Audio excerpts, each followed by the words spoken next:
Capacity ഉണ്ടായിരിക്കണം. പെട്ടെന്ന് ദേഷ്യപ്പെടാത്ത, എന്നാൽ പെട്ടെന്ന് റിയാക്ട് ചെയ്യാത്ത, സ്ലോ തിങ്ക് ചെയ്തിട്ട് കാര്യങ്ങൾ എടുക്കുന്ന, എന്നാൽ പെർഫെക്റ്റ് ഡിസിഷൻസ് എടുക്കുന്ന ആളെയൊക്കെ ആയിരിക്കും ഈ പേഴ്സൺ വേണ്ടത്. അപ്പൊ നിങ്ങൾ അവർക്ക് ഇഷ്ടമുള്ള ഒരാളാണ്, നിങ്ങൾ സംതിങ് സ്പെഷ്യൽ ആണ്, നിങ്ങൾ ഇന്നസെന്റ് ആണ്, ഇല്ലെന്നൊന്നും പറയുന്നില്ല. പക്ഷെ മേ ബി ഈ ഒരു ക്വാളിറ്റി നിങ്ങളുടെ അടുത്തില്ല, ഒരു പേഷ്യൻസ് എന്ന ക്വാളിറ്റി ഇല്ല.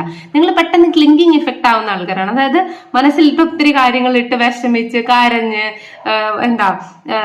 പറയില്ലേ, തീരെ അങ്ങ് ഡെസ്പെറേറ്റ് ആയി പോകുന്ന എനർജി ആയിരിക്കും മേ ബി നിങ്ങളുടെ അടുത്തുള്ള. അങ്ങനത്തെ എനർജിയാണ് നിങ്ങളുടെ അടുത്തുള്ളതെങ്കിൽ ഈ ഒരു പേഴ്സൺ നിങ്ങൾ ഒത്തിരി ഇട്ട് പരീക്ഷിക്കും, ഒത്തിരി നിങ്ങളെ മിസ്മാച്ച് ചെയ്യും, മിസ്അലൈൻ ചെയ്യും, മിസ്ഗൈഡ് ചെയ്യും, കൺഫ്യൂസ്ഡും ആക്കും. എനിക്ക് തോന്നുന്നത് ഈ ഒരു പേഴ്സന്റെ കയ്യില് ഏറെക്കുറെ ഒരു കളിപ്പാവകന്റെ എനർജി ആയിട്ടാണ് നിങ്ങളെ കാണുന്നത്. അത് നിങ്ങൾ ഇന്നസെന്റ് ആയതുകൊണ്ടായിരിക്കാം ഈ പേഴ്സൺ പക്ഷെ നിങ്ങളെ ചീറ്റ് ചെയ്യാനോ അല്ലെങ്കിൽ നിങ്ങളെ വേദനിപ്പിക്കാനോ ശ്രമിക്കുന്നില്ല. പക്ഷെ നിങ്ങളൊരു നല്ലൊരു വ്യക്തിയായി മാറണം, അല്ലെങ്കിൽ കുറച്ച് ട്രാൻസ്ഫോർമേറ്റീവ് എനർജിയിലേക്ക് നിൽക്കണമെന്ന് ഈ പേഴ്സൺ ആഗ്രഹിക്കുന്നു. കാരണം തന്റെ ലൈഫിലേക്ക് തന്റെ ഒരു പെർമനന്റ് വസ്തുവായിട്ട് അല്ലെങ്കിൽ പെർമനന്റ് പാർട്ട്ണർ ആയിട്ട്